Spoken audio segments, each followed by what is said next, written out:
sao đâu, anh cũng thấy buồn nhưng chẳng lâu. Dẫu nơi đâu anh vẫn chạy đến để ôm chặt em. Hạnh phúc cho ai là do em chọn, còn niềm đau hay để anh đón. Đừng buồn em ơi, vì đã có anh buồn thay rồi. Ở nơi đâu em cũng thấy buồn vì nhớ ai. Có sao đâu, em vẫn còn có anh để kề vai. Hạnh phúc bên ai tuy chẳng lâu dài, thôi thì xem như mình không mấy. Trên thế gian này đâu chỉ có một người con trai. Nhiều lần đã nói không sao nhưng đã biết bao lần nhìn em đau. Lòng này đau lắm nhưng không thể nói hết cõi lòng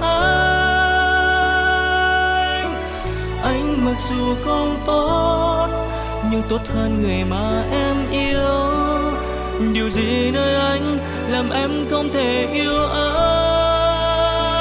Nhiều lần cũng muốn buông xuôi và nhắm mắt xem điều gì sẽ đến.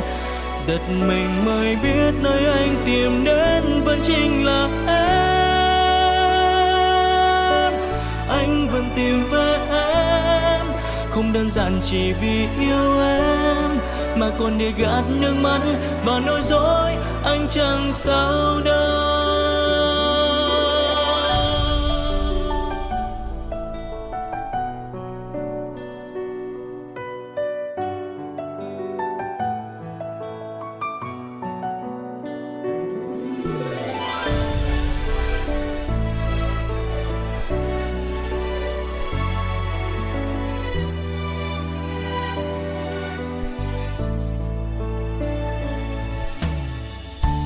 Có sao đâu, anh cũng thấy buồn nhưng chẳng lâu.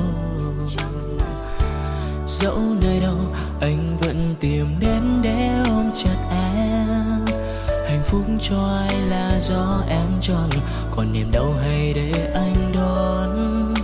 Đừng buồn em ơi, vì đã có anh